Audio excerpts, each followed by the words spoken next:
Friend, welcome to my YouTube channel. आज हम B final year वालों को सोशियोलॉजी थर्ड पढ़ाने जा रहे हैं। ये वीडियो बी फाइनल ईयर वालों के लिए काफ़ी यूजफुल हो सकता है। फ्रेंड, अगर आपको ये वीडियो पसंद आए तो like comment and subscribe bell icon को जरूर प्रेस करें, जिससे हमारे नए वीडियो की नोटिफिकेशन आपको मिल सके। तो चलिए अब हम इसे स्टार्ट करते हैं। तो फ्रेंड, आज का हमारा टॉपिक है लौकिकीकरण की अवधारणा को स्पष्ट कीजिए।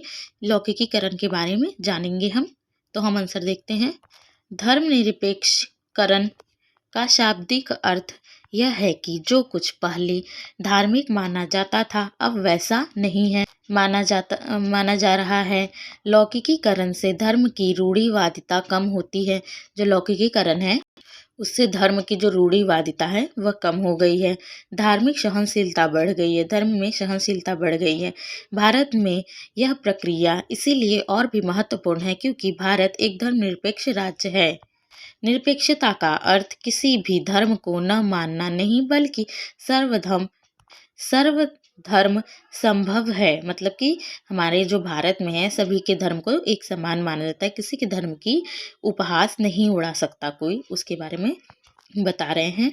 यह आधुनिकता की एक विशेषता है। वर्तमान भारतीय समाज में पवित्रता एवं अपवित्रता की धारणा को धर्म से न जोड़कर व्यवहारिक जीवन व्यवस्था और सफाई से जोड़ने की प्रकृति बढ़ती जा रही है। धर्मनिरपेक्षीकरण को उस सामाजिक प्रक्रिया, विचार या प्रवृत्ति के रूप में समझा जा सकता है जिसके द्वारा धार्मिक प्रथा या परंपरागत व्यवहारों में धीरे धीरे तार्किकता का समन्वय होता जा रहा है।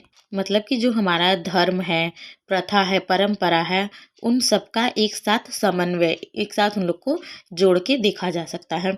दूसरे शब्दों में उन जीवन के व्यवहारों का उद्देश्य धार्मिक न होकर व्यवहारिक उपयोग होता है। हम जीवन के जो धर्म है उनसे न जोड़कर व्यवहारिक जीवन को की तरह जोड़कर देख सकते हैं। तो हमें सभी के व्यवहारों का और सभी के बातों को हम समझ सकते हैं। आगे फलस्वरूप जो वस्तु पहले पारलौकिक समझी जाती थी अब उसकी चर्चा लौकिक संदर्भ में होने लगी है। स्पष्ट है कि पारलौकिक परंपरानुगत जैवीय अथवा धार्मिक आदर्शों की मानवीय, सामाजिक, व्यवहारिक या तार्किक व्यवस्था ही धर्मनिरपेक्षीकरण है।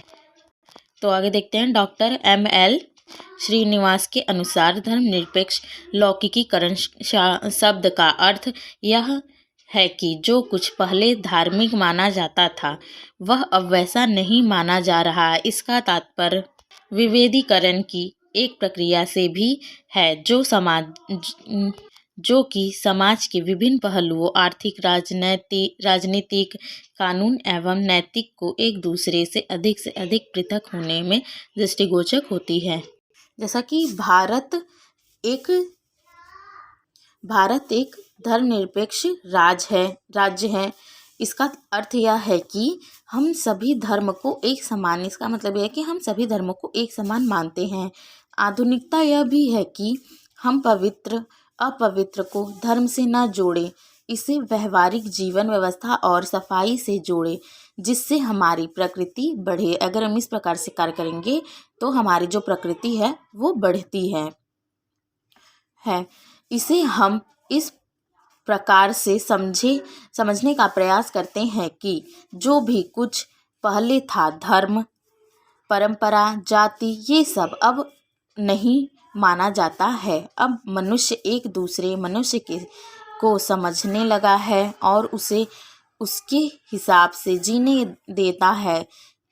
इसमें हमारे आर्थिक, राजनीतिक, कानूनी ये सब जो है ये सब हमें हमारे जीवन को जीने का एक अर्थ बताते हैं और हमें पूरी स्वतंत्रता मिलती है हमारे जीवन को जीने के लिए। तो फ्रेंड, आप इतना ज़रूर समझ लीजिए जो लौकिकीकरण है या धर्मनिरपेक्षीकरण है ये क्या है। ये जो रूढ़िवादिता थी उसे खत्म करके आगे की ओर जो नई चीज़ें आप देख रहे हैं उसके बारे में यहाँ बताया गया है कि जो रूढ़िवादिता परंपरा थी अब वह खत्म हो गई। मनुष्य एक दूसरे के व्यवहार को, आचरण को समझने की कोशिश करता है। जैसे कि अगर हम किसी की हेल्प करते हैं उसे जाने बिना, तो क्या है हमारे अंदर अभी भी इंसानियत है कि हम उसकी हेल्प कर रहे हैं। तो उसी बारे में मनुष्य एक इंसानी तौर पे सोचता है, ना कि किसी चीज़ को धर्म से लेके कि अगर कोई गिर गया तो वो नहीं उठाएगा, क्यों क्यों? क्योंकि वो छोटी जाति का है। इस प्रकार से अब कोई नहीं सोचता। अपने दिमाग से और अपने अच्छे बुरे कर्मों से लोग अच्छे से सोच के किसी ना किसी मनुष्य को जो तकलीफ में होते हैं उसकी हेल्प ज़रूर करते हैं। तो हम इस प्रकार से इसको देख सकते हैं। अगर आपसे जैसे भी क्वेश्चन पूछ ले, आप इसको बहुत अच्छे से एक्सप्लेन कर सकते हैं, क्योंकि ये रूढ़िवादिता को ख़त्म करने की प्रक्रिया के बारे में बता रहा है और किस तरह से आगे की ओर अग्रसर हो रहा है उसके बारे में बता रहा है। आधुनिकता के बारे में आप सब जानते हैं, मैंने पढ़ाया भी है इसके पहले वीडियो में आप लोगों को। आधुनिकता क्या है? आधुनिकता हम लोगों के लिए बहुत ज़रूरी चीज़ है, हमने आपको पहले ही बताया है। फ्रेंड आपको वीडियो कैसी लगी? आई होप आपको ये समझ में आ गई हो और आप इसे बहुत अच्छे से एक्सप्लेन कर सकते हैं। फ्रेंड आपको ये वीडियो कैसी लगी? Like comment and subscribe bell icon को जरूर प्रेस करें, जिससे हमारे नए वीडियो की नोटिफिकेशन आपको मिल सके। Thank you for watching my video.